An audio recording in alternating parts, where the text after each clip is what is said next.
Oi, pessoal, tudo bem? Começando o Conexão Legislativa de hoje. E o meu convidado aqui é o Dr. Fernando José da Costa, secretário da Justiça e Cidadania aqui do Estado de São Paulo. E a gente vai contar um pouco sobre as ações da pasta e também do IMESC, que é o Instituto de Medicina Social e de Criminologia aqui do Estado. Bem-vindo, Dr. Fernando, ao Conexão Legislativa. Tudo bem com o senhor? Tudo bem, Julie. Eu que agradeço o convite. Um prazer estar mais uma vez aqui com vocês na LESP. O prazer é nosso, doutor. Então, já que eu falei do IMESC aqui na abertura do nosso programa, né, vou falar de uma das ações, né, o governo de São Paulo, justamente por meio do IMESC, o senhor é superintendente do IMESC também, realizou pela primeira vez perícias dentro de um presídio em São Paulo. Primeiro, eu gostaria que o senhor contasse para quem está em casa e assistindo a gente, o quanto essa ação de levar os peritos até um CDP é de extrema importância e em que facilita isso?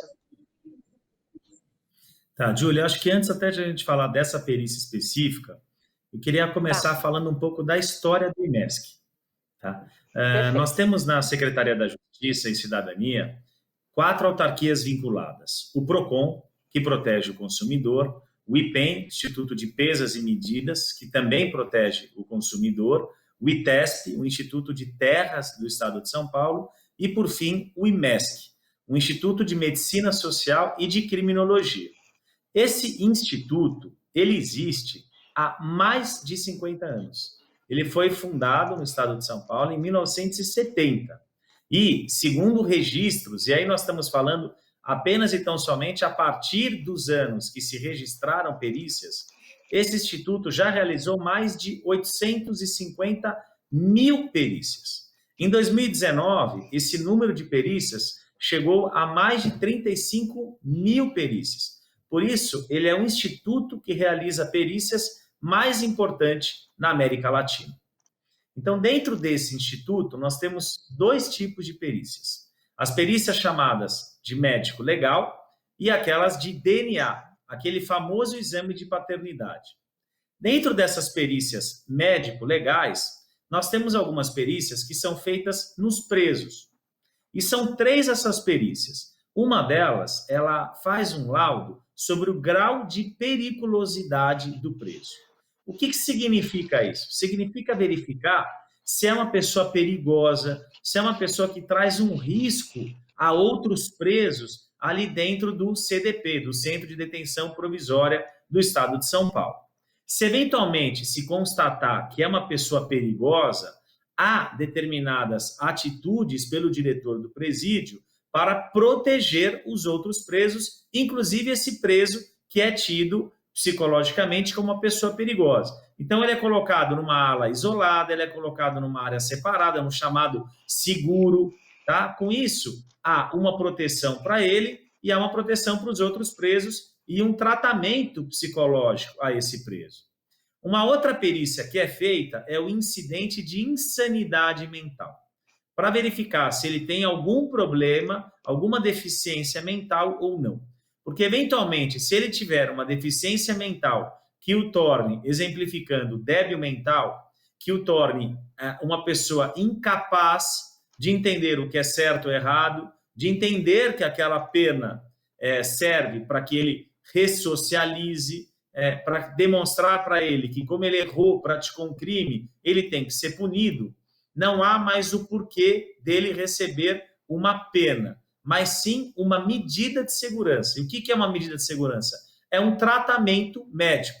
Aí ele é substituído de um centro prisional para um hospital de custódia, para um local de tratamento, e vice-versa. Se curado dessa incidente de insanidade mental,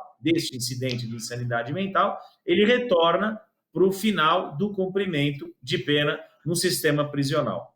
E nós temos ainda o exame de dependência toxicológica, para verificar se o preso possui alguma dependência de droga, uma dependência química. Eventualmente, se o mesmo tiver, da mesma forma será feito um tratamento específico para aquele preso. Tudo isso vai de encontro ao respeito à dignidade da pessoa humana. uma das bandeiras da Secretaria da Justiça e da Cidadania do Estado de São Paulo. Até agora, abril de 2021, como que funcionavam essas perícias nos presos? Eles eram deslocados do presídio para os locais do IMESC, do Instituto de Medicina Social e Criminologia, onde os peritos realizavam ali esses laudos nos presos. E nós inovamos. É a primeira vez que agora o IMESC, ou seja, o médico, o perito, vai até o preso. Nós optamos por fazer no CDP de Pinheiros, na capital, porque ali, além dos presos que se encontram naquele estabelecimento prisional, existem ainda outros presos que viajam para lá para outros tipos de tratamentos, médicos, dentários. Então, aproveitamos esse dia em que outros presos são deslocados para lá, somados aqueles presos que lá se encontram, e os peritos foram àquele local para a realização da perícia. Com isso, quais são os avanços? Você não faz o preso sair do sistema prisional, muitas vezes um transporte não muito confortável, espera um bom tempo, às vezes perde o dia para a realização da perícia, você não desloca agentes penitenciários, policiais para fazer a escolta, você diminui o custo do Estado, você diminui o risco de fuga e você traz um ponto muito importante, que é mais celeridade no processo de execução do preso e no seu tratamento adequado. Porque muitas vezes, até os presos serem deslocados para um local para a realização da perícia, isso leva um tempo. No momento em que os peritos vão ao sistema prisional, isso torna mais célere o processo de realização de laudos periciais nos presos. Portanto, é um avanço, né, essa medida que foi tomada pelo IMESP, uma determinação com o apoio do governador João Dória, para quê? Para respeitar a dignidade da pessoa humana e aqui, especificamente, dos presos no estado de São Paulo. E não deixando de lado, não é, doutor, como o senhor bem disse, todas essas outras questões de segurança e de economia para o Estado, ainda mais em um momento em que nós vivemos, que as atenções também estão voltadas para a questão de saúde, a gente está num momento que é preciso cuidar da saúde com relação à Covid, também dos presos, e também essa questão econômica, né? Como o senhor disse, é preciso várias pessoas para tirar o preso do local onde está e levá-lo ao IMESC, por exemplo, para fazer esses exames, né? Então, para que as pessoas entendam, você cuida de um lado de quem está preso, enfim, ela precisa ter a celeridade ali na justiça com relação a ela, e também, do outro lado, você, além de otimizar, como o senhor disse, é uma questão também de enxugar custos nesse momento, não é? Que é muito importante para o Estado isso. É isso mesmo, Julie. Você bem lembrou agora um outro ponto que também vai de encontro a essas medidas, que é a questão do combate à Covid-19. O Estado de São Paulo, diferentemente do governo federal, se preocupa muito com o combate à Covid-19, com um trabalho intenso para a imunização, bem como as medidas preventivas. E dentre as medidas preventivas, nós temos, tanto no sistema prisional, e eu posso falar com uma certa propriedade, porque eu sou presidente da Fundação Casa, que é uma das autarquias vinculadas à pasta da Secretaria da Justiça, e a diferença das duas é que o sistema prisional, você tem o cumprimento da pena aos adultos, aos imputáveis, aos agentes maiores de 18 anos, e aqueles menores de 18 anos, os inimputáveis para o direito penal, que recebem medidas socioeducativas, eles, em caso de medida de internação, são colocados na Fundação Casa. Então, ambos os estabelecimentos, tanto o sistema prisional como os centros da Fundação Casa, tomaram importantes medidas de combate à Covid-19, sempre respeitando o centro de contingência, o Plano São Paulo e as determinações da Organização Mundial da Saúde. Então, nós imediatamente suspendemos as visitas presenciais dos familiares. Posteriormente, nos adaptamos e passamos a incluir as visitas online. Hoje, as visitas presenciais voltaram com limitação de pessoa, com utilização de álcool gel, de máscara obrigatória durante toda a permanência dentro. Eu vou falar Fundação Casa, mas entenda também sistema prisional, medição de temperatura, uma entrevista para verificar se teve contato com quem teve Covid nos últimos 14 dias. Então, hoje nós temos os dois sistemas, tanto o presencial, de visitação, como o online. Quando um jovem entra na Fundação Casa, ele passa um período em observação, um período de isolamento dos 14 dias, para não trazer nenhum risco de contaminação. Então, todas as medidas, fizemos testagem, tanto em jovens como em servidores, e recentemente, nós, dos 11 mil servidores, conseguimos vacinar aproximadamente 10.100 servidores da Fundação Casa. Já tomaram a primeira dose da vacina e, em breve, tomarão a segunda dose. Retiramos cerca de 2.000 servidores, porque se encontravam no grupo de risco, então se encontram desde o início da pandemia em suas residências, e isso resultou em que, graças a Deus, não termos nenhum jovem que faleceu em razão da Covid-19. Infelizmente, alguns servidores faleceram, alguns deles não se encontravam trabalhando, eram daquele grupo de risco que se encontravam em casa, e alguns se encontravam trabalhando, e claro, lamentamos profundamente esses óbitos, mas não temos uma relação, um nexo causal entre a contaminação da Covid e o seu óbito com a sua atividade profissional. Eles podem ter sido contaminados dentro da Fundação Casa ou fora da Fundação Casa, fora da sua atividade profissional. Então, todas essas medidas de proteção também vão de encontro à proteção, aqui no caso específico, dos presos, que não são deslocados para o IMESC para a realização desses laudos que são realizados nos processos de execução desses presos. Então, isso diminui significativamente o risco de contágio da Covid-19 com relação a esses presos que estão fazendo essas perícias.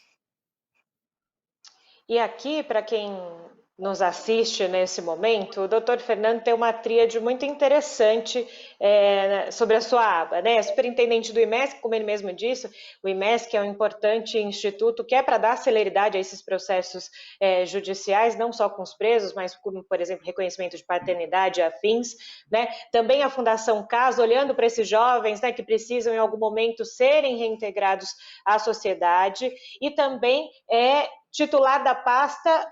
Atenção ao nome para quem ainda não percebeu o nome da secretaria: Justiça e Cidadania. Ao mesmo tempo que as pessoas precisam pagar pelos seus erros, é preciso ter a cidadania. As pessoas têm os seus direitos e deveres, não é, doutor? É isso mesmo, é muito importante que não só os presos, mas os jovens que se encontram na Fundação Casa, eles tenham os seus direitos preservados. Os direitos que são, evidentemente, não preservados são aqueles para o cumprimento da pena. Então, os jovens que recebem uma medida judicial de internação, eles perdem o direito de ir e vir fora de um centro da Fundação Casa. Mas eles têm direito à alimentação, eles têm direito à educação, eles têm direito ao lazer, eles têm direito ao esporte.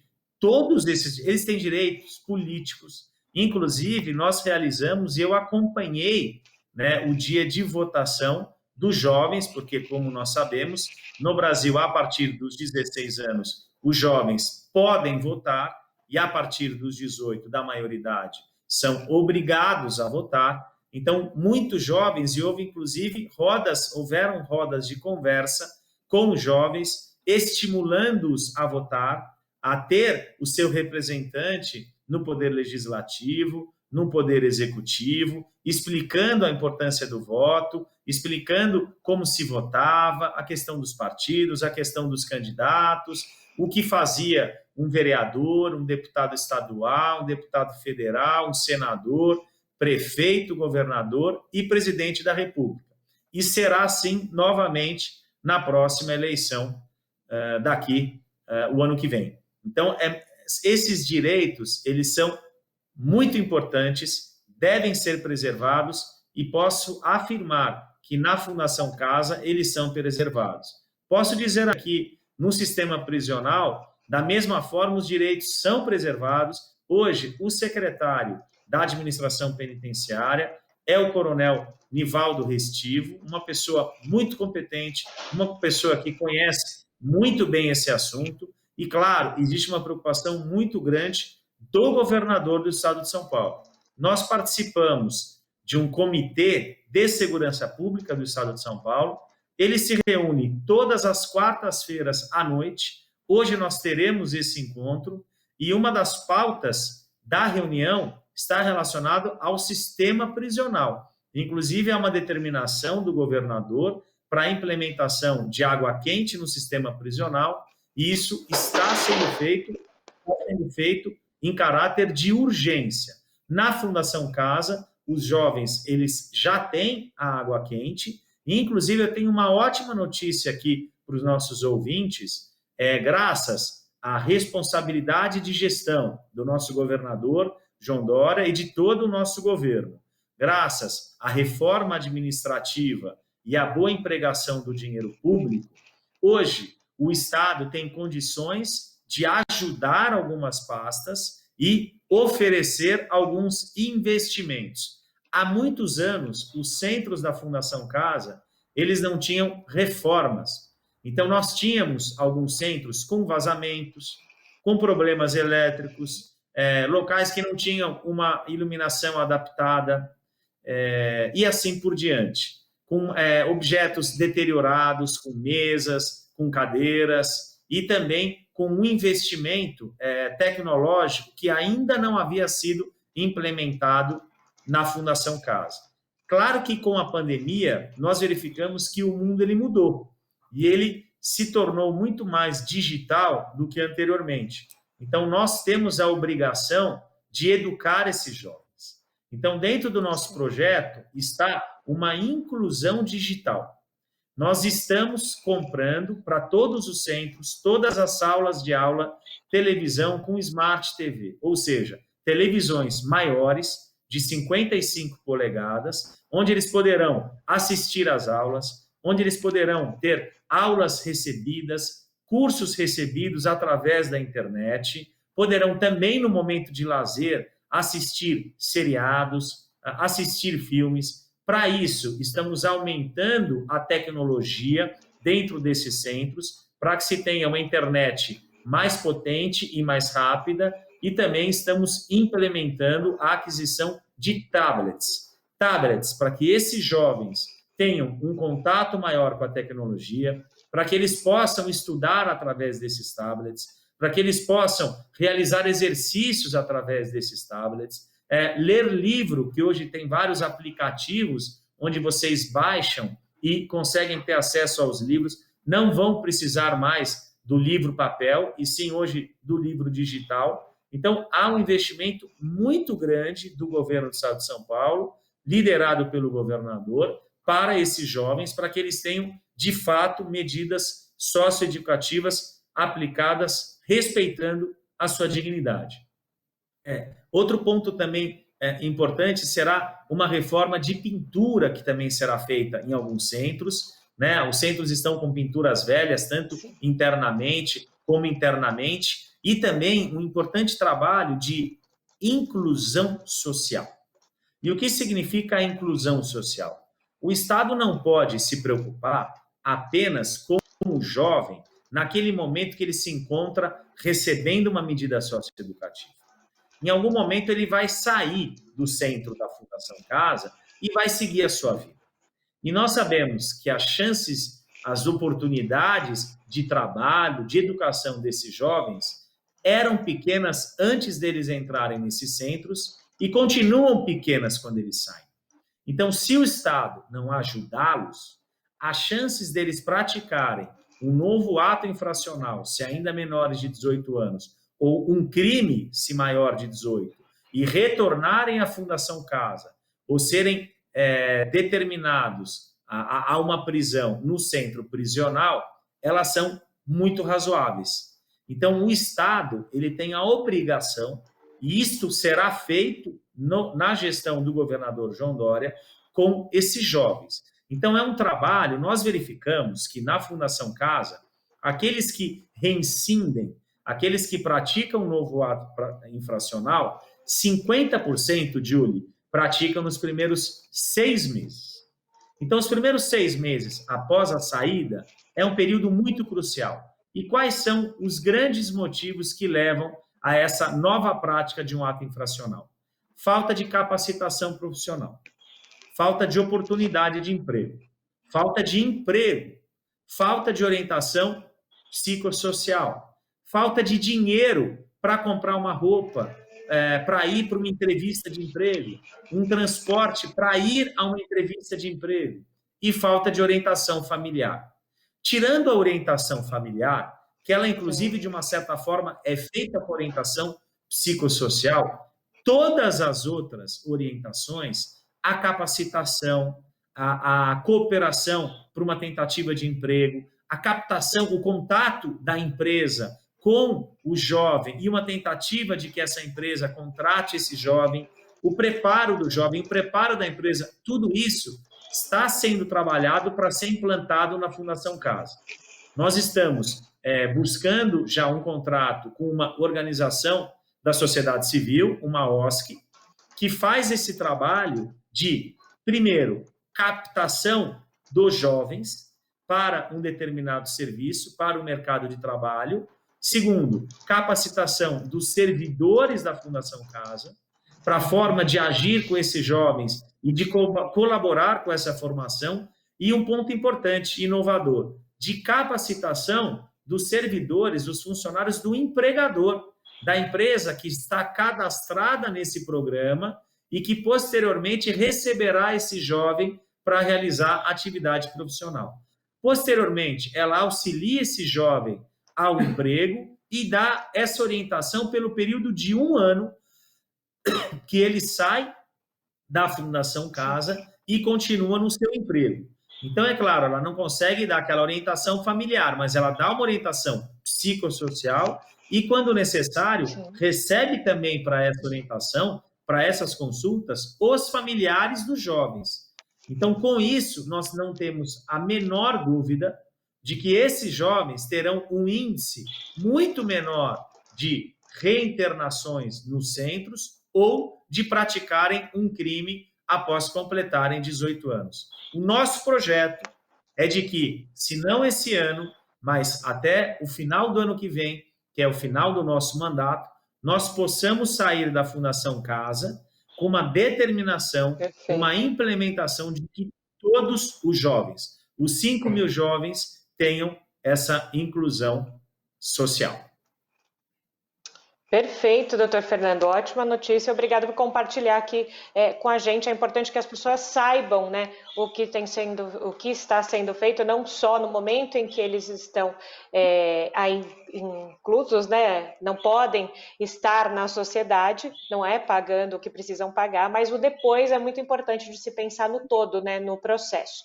Doutor, estamos na reta final aqui do nosso programa do Conexão Legislativa, mas não posso deixar de abordar com o senhor algo muito pontual, que o senhor participou, né, de blitz contra festas clandestinas.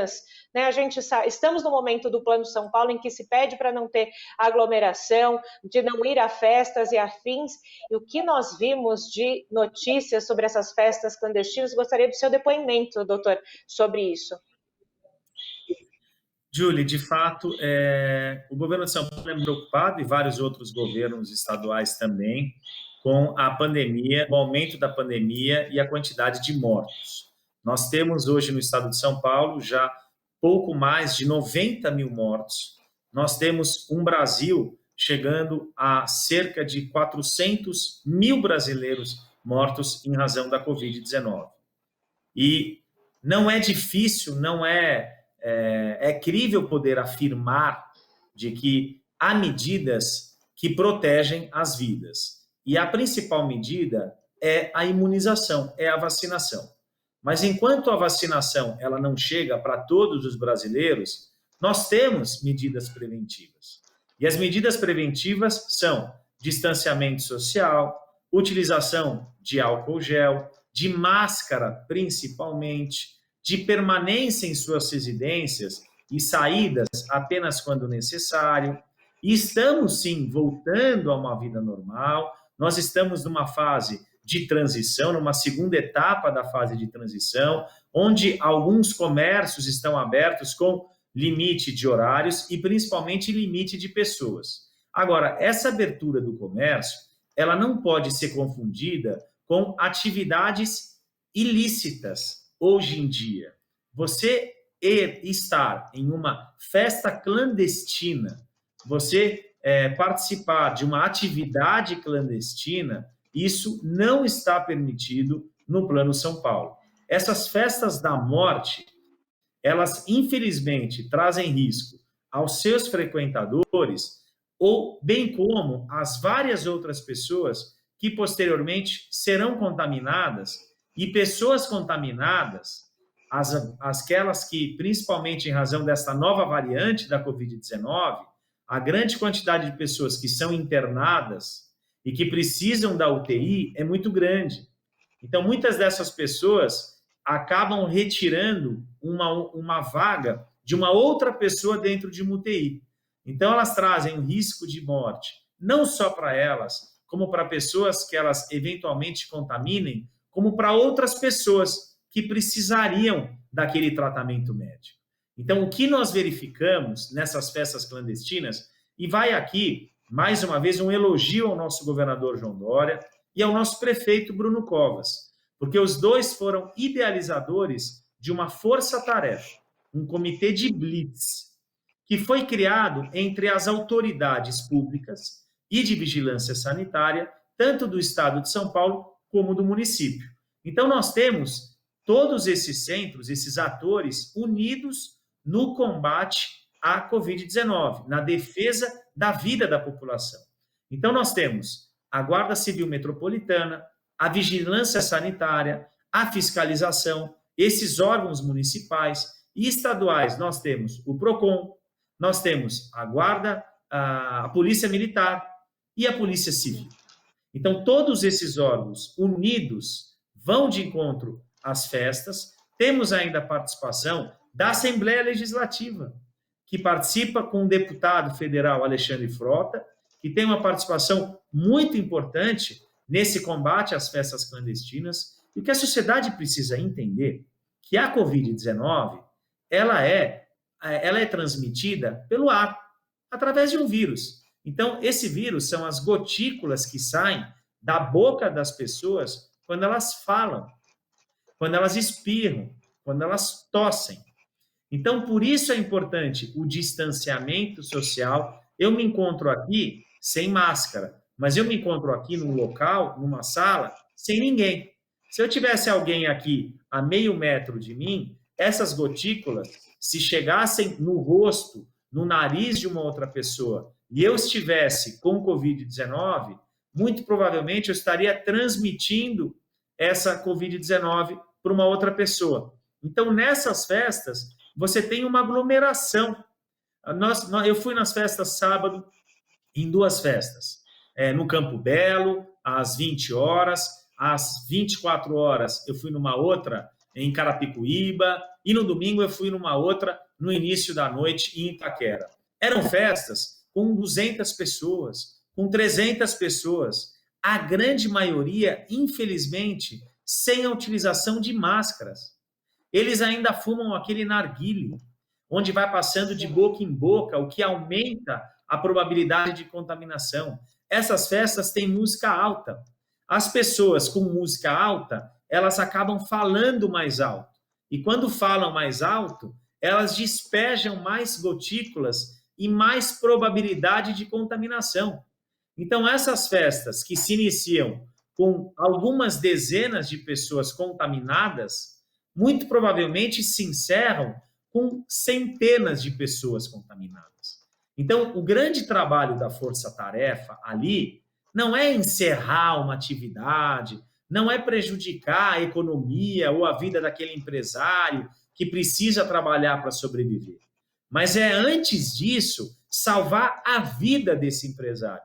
Porque esse empresário morto, ele não vai mesmo ter atividade para desenvolver.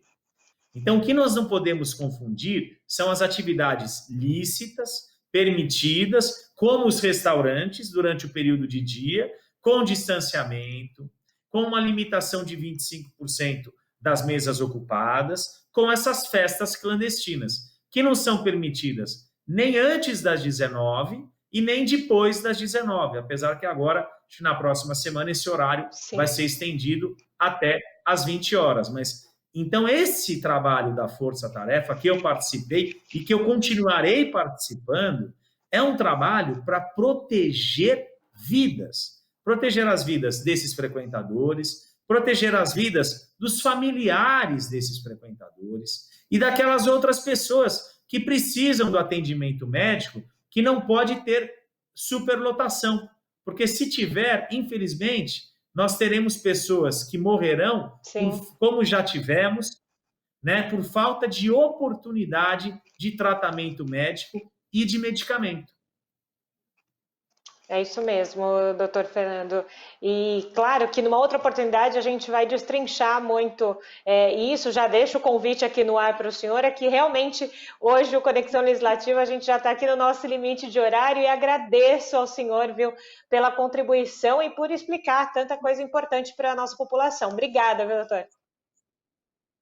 Imagina, é um prazer falar com vocês. Agradeço o espaço, que através desse espaço a população, principalmente aquela população que mais precisa dos serviços do Estado, ela passa a receber a informação de que o Estado está aqui para ajudá-la, para protegê-la, para respeitar os direitos, para exercer determinadas atividades, para proteger a sua vida, a sua saúde.